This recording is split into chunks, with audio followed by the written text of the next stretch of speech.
ADB আন্তর্জাতিক সংবাদে আপনাকে স্বাগতম। সংবাদের শুরুতেই থাকছে সংবাদ শিরোনাম। 10 দিনের আল্টিমেটামের পর এবার ইরানে হামলার ইঙ্গিত ট্রাম্পের। যুদ্ধের ব্যাপক প্রস্তুতি ইরানের, স্যাটেলাইট চিত্রে ধরা পড়ল সামরিক তৎপরতা। ইসরায়েলের বিমান হামলায় হিজবুল্লাহ কমান্ডার সহ নিহত 12। প্রশান্ত মহাসাগরে নৌযানে মার্কিন হামলায় নিহত 3। নাইজেরিয়ায় বন্দুকধারীদের হামলা, শিশু নারীসহ নিহত 50। নাগরিকদের দ্রুত ইরান ছাড়ার নির্দেশ সুইডেনের। এতক্ষণ শুনছিলেন সংবাদ শিরোনাম, এখন জানাবো বিস্তারিত।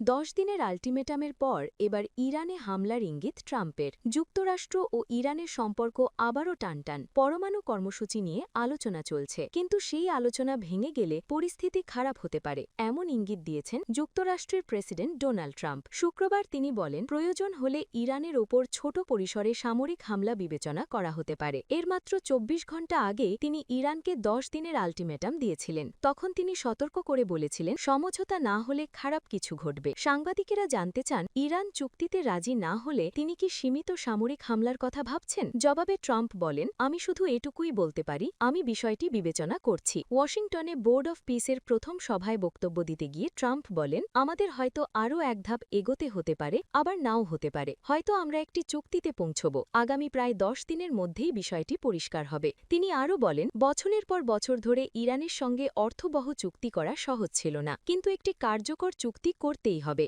না হলে পরিস্থিতি খারাপ হতে পারে। অন্যদিকে ইরানও ইঙ্গিত দিয়েছে যে আলোচনা ভেস্তে গেলে তারা যুদ্ধের জন্য প্রস্তুত। একই বার্তা দিয়েছে যুক্তরাষ্ট্র। ফলে দুই দেশের মধ্যে উত্তেজনা বাড়ছে। বিশ্লেষকেরা মনে করছেন, এখন সব নজর আগামী 10 দিনের দিকে। এই সময়ের মধ্যেই বোঝা যাবে সমঝোতা হবে নাকি পরিস্থিতি আরও জটিল দিকে যাবে। যুদ্ধের ব্যাপক প্রস্তুতি ইরানের, স্যাটেলাইট চিত্রে ধরা পড়ল সামরিক তৎপরতা। সম্ভাব্য যুদ্ধের জন্য ব্যাপক প্রস্তুতির স্পষ্ট বার্তা দিচ্ছে ইরান। মধ্যপ্রাচ্যে যুক্তরাষ্ট্রের বড় ধরনের সামরিক সমাবেশ চলতে থাকায় বসে নেই তেহরানও। স্যাটেলাইট চিত্রে এমন চিত্র উঠে এসেছে। দেখা গেছে দেশটি তার পারমাণবিক স্থাপনা আরও সুরক্ষিত করছে, ক্ষতিগ্রস্ত ক্ষেপণাস্ত্র উৎপাদন কেন্দ্র পুনর্গঠন করছে এবং সামরিক ও প্রশাসনিক কাঠামো ঢেলে সাজাচ্ছে। শুক্রবার মার্কিন গণমাধ্যম সিএনএনের প্রতিবেদনে উঠে এসেছে এসব তথ্য। এদিকে যুদ্ধের আশঙ্কার প্রেক্ষাপটে ইরান গত কয়েক মাস ধরে গুরুত্বপূর্ণ ক্ষেপণাস্ত্র স্থাপনা ও গুরুতরভাবে ক্ষতিগ্রস্ত বিমান ঘাঁটিগুলো মেরামতে ব্যাপকভাবে কাজ করছে। পাশাপাশি পারমাণবিক কর্মসূচিকে করা হচ্ছে আরও গোপন ও সুরক্ষিত। গত বছরের জুনে ইসরায়েলের আকস্মিক হামলায় ইরানের পারমাণবিক কর্মসূচির অংশবিশেষ ধ্বংস হয়, ক্ষেপণাস্ত্র উৎপাদন কেন্দ্র মারাত্মকভাবে ক্ষতিগ্রস্ত হয় এবং শীর্ষ সামরিক কমান্ডাররা নিহত হন। টানা 12 দিনের ওই সংঘাতে পাল্টা আক্রমণ হিসেবে ইরান ইসরায়েলের শহরগুলো লক্ষ্য করে শত শত ক্ষেপণাস্ত্র ও ড্রোন নিক্ষেপ করে। এ সময় যুক্তরাষ্ট্র 3টি ইরানি পারমাণবিক স্থাপনায় হামলা চালায়। যুদ্ধের ক্ষয়ক্ষতি সত্ত্বেও স্যাটেলাইট বিশ্লেষণে দেখা যাচ্ছে ইরান ক্ষতিগ্রস্ত ক্ষেপণাস্ত্র স্থাপনাগুলো পুনর্গঠন করছে। জানুয়ারি 5 তারিখে খোররামাবাদের ইমাম আলী ক্ষেপণাস্ত্র ঘাঁটির ছবিতে দেখা যায় ইসরায়েলি হামলায় ধ্বংস হওয়া 1 ডজন স্থাপনার মধ্যে 3টি পুনর্নির্মাণ করা হয়েছে, বাকি একটির মেরামত হয়েছে এবং আরও 3টি নির্মাণাধীন। এই স্থাপনায় ব্যালিস্টিক ক্ষেপণাস্ত্র নিক্ষেপের জন্য গুরুত্বপূর্ণ সাইলো উৎক্ষেপণ স্থান রয়েছে, যার চারপাশে নির্মাণ কাজের দৃশ্য দেখা গেছে। আরও 2টি সামরিক ঘাঁটির ব্যাপক মেরামত করেছে ইরান। মাঝারি পাল্লার ব্যালিস্টিক ক্ষেপণাস্ত্র ব্যবস্থা পরিচালনার সঙ্গে যুক্ত উত্তর পশ্চিমাঞ্চলের তাবরিজ বিমান ঘাঁটি ও শহরের উত্তরে অবস্থিত আরেকটি ক্ষেপণাস্ত্র ঘাঁটিও মেরামত করেছে তেহরান। পশ্চিম ইরানের হামাদান বিমান ঘাঁটিতে রানওয়ের বোমার গর্ত ভরাট করা হয়েছে এবং সংস্কার করা হয়েছে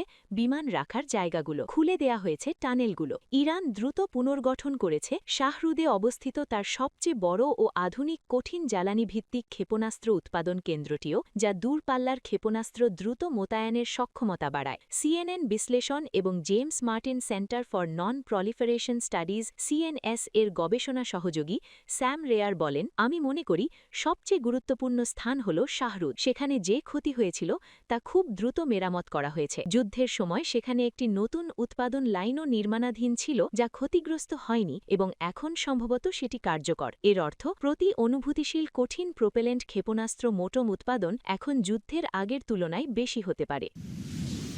ইসরায়েলের বিমান হামলায় লেবাননের হিজবুল্লাহ কমান্ডার সহ নিহত ১২ জন। লেবাননের পূর্বাঞ্চল ও দক্ষিণাঞ্চলে ইসরায়েলের চালানো বিমান হামলায় হিজবুল্লাহ কমান্ডার সহ অন্তত ১২ জন নিহত হয়েছেন, সেই সঙ্গে আহত হয়েছেন আরও অনেকে। ইসরায়েলের দাবি, হামলাগুলোর লক্ষ্য ছিল হিজবুল্লাহ ও তাদের ফিলিস্তিনি মিত্র হামাস। গতকাল আল জাজিরার এক প্রতিবেদনে এই তথ্য জানানো হয়েছে। এদিকে হিজবুল্লাহর পক্ষ থেকে দেয়া এক বিবৃতিতে জানানো যায়, লেবাননের পূর্বাঞ্চলের বেকা উপত্যকায় চালানো বিমান হামলায় তাদের একজন কমান্ডার নিহত হন। এক বিবৃতিতে ইসরায়েলি সেনাবাহিনী বলেছে, লেবাননে হিজবুল্লাহর কমান্ড সেন্টারগুলোতে হামলা চালিয়েছে তারা। প্রসঙ্গত, ২০২৪ সালের নভেম্বরে হিজবুল্লাহর সঙ্গে ১ বছরেরও বেশি সময় ধরে চলা সংঘর্ষ বন্ধের যুদ্ধবিরতি কার্যকর হলেও লেবাননে নিয়মিত হামলা চালিয়ে যাচ্ছে ইসরায়েল। লেবাননের স্বাস্থ্য মন্ত্রণালয় এক বিবৃতিতে জানানো হয়েছে, বেকা উপত্যকার বিভিন্ন স্থানে ইসরায়েলি শত্রুবাহিনীর হামলায় ১০ জন নিহত এবং ২৪ জন আহত হয়েছেন। আহতদের মধ্যে ৩ জন শিশু রয়েছে।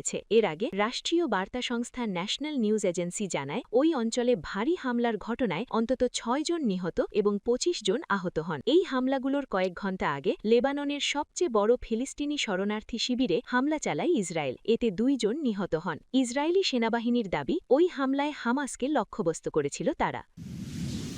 প্রশান্ত মহাসাগরে নৌযানে মার্কিন হামলায় নিহতে ৩। পূর্ব প্রশান্ত মহাসাগরে একটি নৌকায় হামলা চালিয়ে ৩ জনকে হত্যা করেছে মার্কিন যুক্তরাষ্ট্রের সেনাবাহিনী। আন্তর্জাতিক জলসীমায় এটি তাদের জাহাজে সর্বশেষ হামলা। ওয়াশিংটন বলছে, এসব নৌযান মাদক পাচারের সঙ্গে জড়িত। ল্যাটিন আমেরিকা এবং ক্যারিবিয়ান অঞ্চলে সামরিক কার্যকলাপের জন্য দায়ী মার্কিন দক্ষিণ কমান্ড বা সাউথকম শুক্রবারের হামলায় ৩ জন নিহত হয়েছে বলে জানিয়েছে। তারা এই অভিযানকে প্রশান্ত মহাসাগর একটি অঞ্চলে মারাত্মক হামলা হিসেবে বর্ণনা করেছে।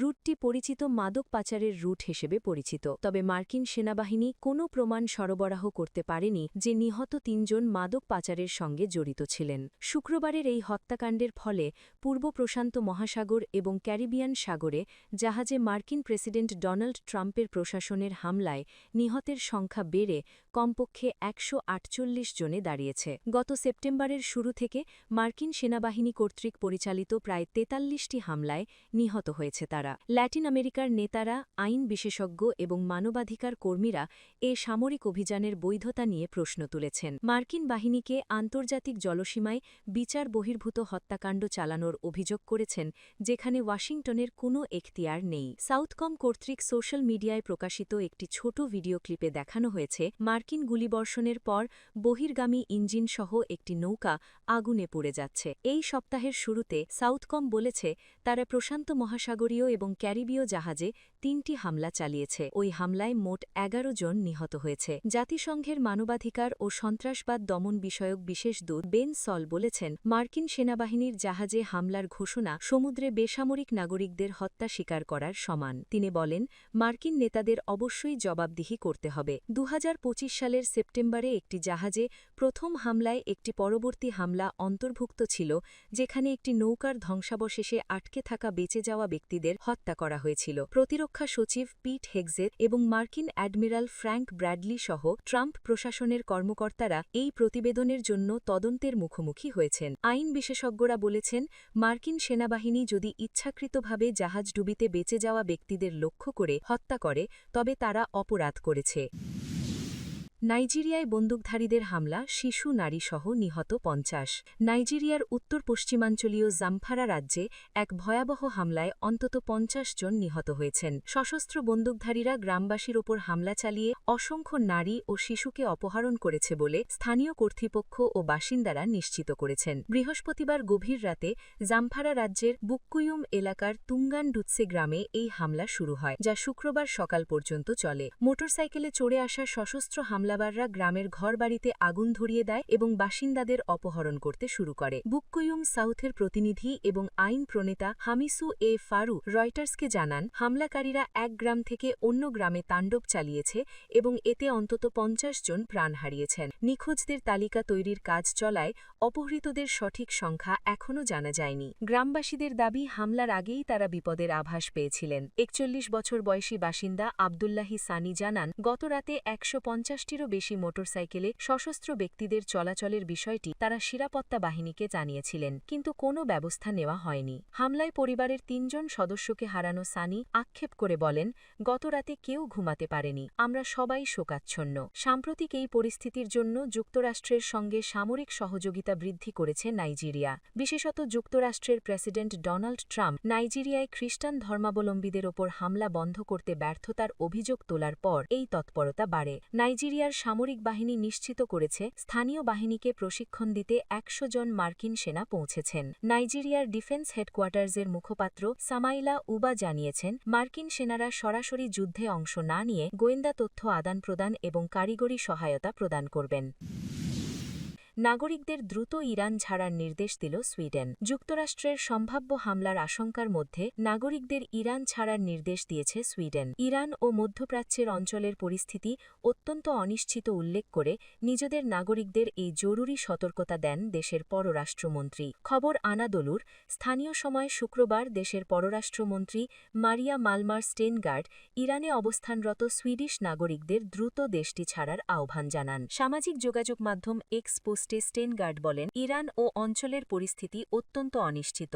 এ অবস্থায় ইরান সফর এড়িয়ে যাওয়া উচিত এবং দেশে থাকা সুইডিশ নাগরিকদের দ্রুত চলে যাওয়ার জন্য আহ্বান জানাচ্ছি। তিনি আরও বলেন, এখনও আকাশপথে ও স্থলসীমান্ত দিয়ে ইরান ত্যাগ করা সম্ভব। সুযোগ থাকা অবস্থাতেই সুইডিশদের দেশটি ছেড়ে যাওয়া উচিত, অপেক্ষা করা উচিত নয়। যারা ইরানে থাকার সিদ্ধান্ত নেবেন তারা ব্যক্তিগত উদ্যোগে থাকতে হবে। পররাষ্ট্র মন্ত্রক ইরান থেকে সরিয়ে নিতে সহায়তা করতে পারবে না। পারমাণবিক ইস্যুতে যুক্তরাষ্ট্র ও ইরানের মধ্যে উত্তেজনা তুঙ্গে রয়েছে। স্থানীয় সময় শুক্রবার হোয়াইট হাউসে সাংবাদিকদের প্রশ্নের জবাবে মার্কিন প্রেসিডেন্ট বলেছেন, ইরানকে চাপে রাখতে সীমিত হামলার বিষয়টি ভাবছে হোয়াইট হাউস। তবে তেহরানকে অবশ্যই একটি ন্যায্য সন্ধিতে পৌঁছাতে হবে, তা না হলে খারাপ কিছু হতে পারে বলেও সতর্ক করেন ট্রাম্প। মার্কিন কর্মকর্তাদের বরাতে রয়টার্স জানিয়েছে, ইরানের বিরুদ্ধে সম্ভাব্য সামরিক অভিযানে শীর্ষ নেতাদের লক্ষ্য করার কথা বিবেচনা করছে যুক্তরাষ্ট্র। মার্কিন প্রেসিডেন্ট ডোনাল্ড ট্রাম্প নির্দেশ দিলে ইরানের শাসন পরিবর্তনের প্রচেষ্টাও এই পরিকল্পনার অংশ হতে পারে।